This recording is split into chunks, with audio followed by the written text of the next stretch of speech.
Hello everybody. Ooh, that's loud. Oh gosh, that's very loud. Hang on. 2,000 years later. Hang on a minute. Okay. Hello everybody and welcome back to another video, another art yap, because I apparently can't stop yapping and I have a lot to say. So let's get right into it. Today I'm going to be talking about not caring when it comes to art. This is going to be a little bit scatterbrained because it's a general idea of a subject, but at the same time it's not. Sorry if, oh wow, why is my mic so loud today? Sorry if I sound kind of congested. I have allergies, so that's fun. Okay, first point, throwing away your old art. I've heard and seen so many artists do this, you have no idea. So you have some art that you've made in the past and it didn't turn out how you wanted it to. So you rip it out of your sketchbook and you throw it away. And don't get me wrong, there's plenty of times where I think it's totally alright to do this. For example, you're doing a shape study in art class, different vegetables and fruits, and your drawing did not look like the zucchini you were trying to draw. Definitely not speaking from experience.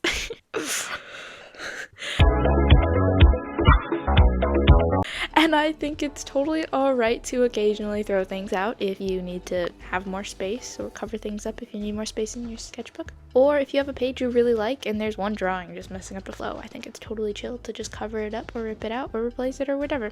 But what I'm mostly talking about is throwing away a whole sketchbook full of your old art because it's quote-unquote cringe. Girl, no! How are you going to see improvement if you throw away everything you made in the past? And the way I think of it is I try not to think about my old art, and when I look at my old sketchbooks, I try not to think, wow, look how bad I was. I try to think, wow, look how much I've improved, look how much skill I've gained, how much practice I've done in the past.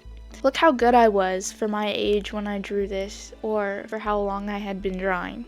Or if it was a new medium, look how well I had tried, or look how hard I was trying to learn something new.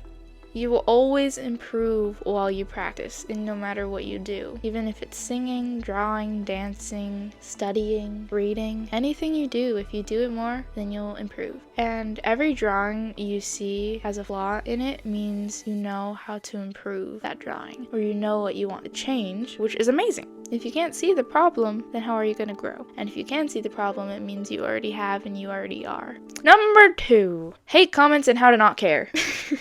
Yes, I get my fair share of hate comments, trust me. And mostly are silly ones that have no creativity behind them, like cringe, or ew, or barfing emojis, which is like, girl, what are you even talking about? Okay. Well, thanks for boosting my algorithm, I guess. I don't know. The ones that have a bit more bite to them are mostly about the fact that I'm Christian. Personally, those are the ones that I get. I talk openly about my faith, although I would like to point out I try my very, very best to shine God's light on people without being rude and blunt, and instead gentle and joyful. And I invite anyone, no matter religion or belief, or non-belief I guess, to chill in my corner of the internet and to chill there peacefully. Some people, for some reason, really do not like that I'm Christian or that I have a belief in general. Which, as a Christian, doesn't bother me personally. And if you are Christian, you probably know why, and if you're not, that's totally okay. I'm about to explain it. There's this verse that says, those who are persecuted, I'm rephrasing sort of to make it simpler, those who are persecuted, attacked, bullied, etc., are blessed if they are attacked for God and believing in Him.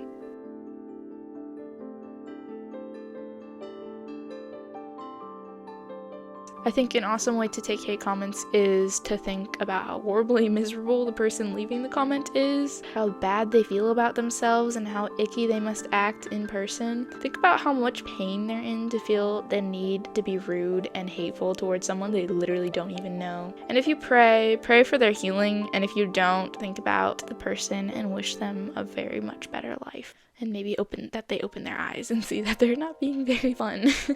And I personally really don't care what people on the internet think of me unless they have constructive criticism. And of course I want people to think positively of me. But again, it's alright if not everyone likes me or my art. And there's 8 billion people on this earth anyways, so I don't feel the need to let 1 or 2 people get under my skin. Plus, that would let them achieve their goal of making me feel bad about myself, so, you know.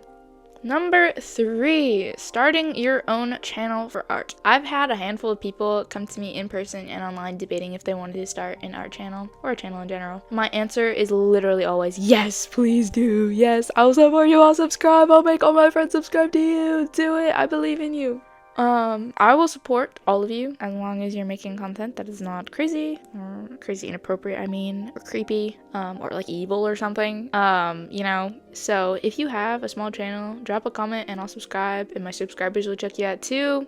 And if you're going to start a channel, I'd recommend making whatever you enjoy drawing or making in general. So if you love what you do, you'll attract people who love the same things too. Basically that's what I did. I don't have the biggest channel on the internet, of course, obviously, but I really enjoy talking to the people who are subscribed and even the people who aren't subscribed. I literally love all of you so much, and you give me so much entertainment, and I really hope that all of you get to experience that. All of you who want to experience that. If you want to start a channel, I really hope that your community that you help create and other people help create with you is absolutely amazing and so much fun. Okay, let's see. Where did I have a script if you can't tell. I also recommend joining a fandom you're into. I started off as a Warrior Cats channel and I quickly transitioned into a Keeper of Lost Cities channel while also branching out into other art videos like this one. The smaller the fandom, the better in my opinion. That way it's easier to find fans and subscribers.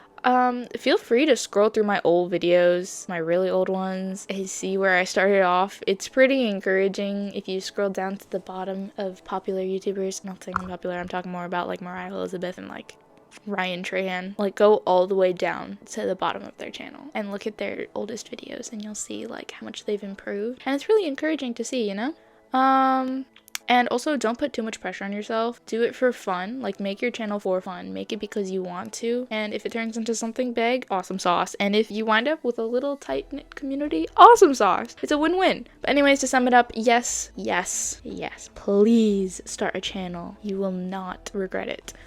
Number 4, and my final point, because I couldn't come up with a 5th one. Draw what you want. Kind of similar to the make a channel about what you want, but I don't really talk about my real age here at all for privacy reasons. But as you can probably tell, I am not a kindergartner or a 5th grader.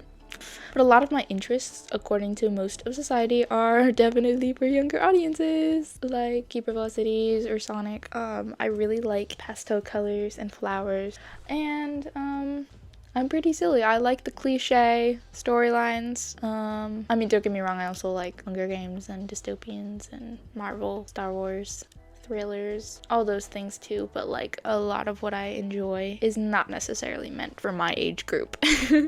And I think that is completely okay. Like how I mentioned before, KOTLC and Sonic both have older sides of their fandoms, and they also have very much younger sides of their fandoms. I'd say it's split 50-50 between people under the age of 13 and people over the age of 13. But I also really enjoy things like Bluey, which are literally meant for youngsters, but I'm pretty sure all ages watch it at this point. It kind of went viral on the internet, so...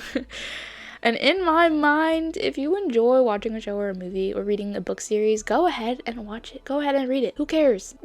And honestly, if someone does care and throws a hissy fit, they're literally so boring. What? Bro, just draw what you like, read what you like, watch what you like. And this is within reason, of course. There are things no person should draw or watch for their own physical and mental health. So I would definitely recommend using discernment. And if you are a youngster, do not go reading whatever you want to read because you think you have the mental capacity to understand certain things, because I hate to brag it to you, but you don't. So check with your parents. But anyways, I get teased sometimes for drawing what I like, but that's completely fine. Most of the time it's a joke, and even if it isn't, my life is my life, their life is their life. If they don't like what I like, it's completely fine. And it's really alright if they don't like it. Alright, I feel like a lot of people feel a need to make sure everybody likes what they're putting out. And I completely understand that you want to be loved and seen in a positive light, and I think you should do things that are positive and happy. But also, there's haters. Just like there's 8 billion people in the world in the positive way, where Like, there's 8 billion people in the world. Some of them are not gonna like you, and some of them will, and it's completely okay. And it's not always your fault, and it's not always their fault, and you kinda just gotta accept that. And once you, like, understand that and just move on, life's so much less heavy. You know? I don't think it's anybody's responsibility to make everybody get along. I think it's our responsibility to get along with people, if that makes sense. So it's our responsibility as ourselves to try and be kind and gracious and merciful to everybody, be patient with them and stuff. But it's not our responsibility to make them like us. Does that make sense? Anyways, that kind of turned into more of like a theoretical, moral chat, along with being in our chat. I honestly, what would you guys like me to yap about? I want to talk about some more Christianity and faith stuff, and I'd also like to talk more about my webcomic, and I'd also like to talk more about other artists and stuff, and like how much I love them, of course. So if you have ideas, please let me know. And also if you have any animatic ideas too, or animation ideas, let me know. Don't forget, you can get a comic cameo by joining this art challenge that just popped up on screen. And I hope you have an absolutely blessed, amazing day. I love you. Thank you for watching to the end. You are spectacular. Love you. Goodbye.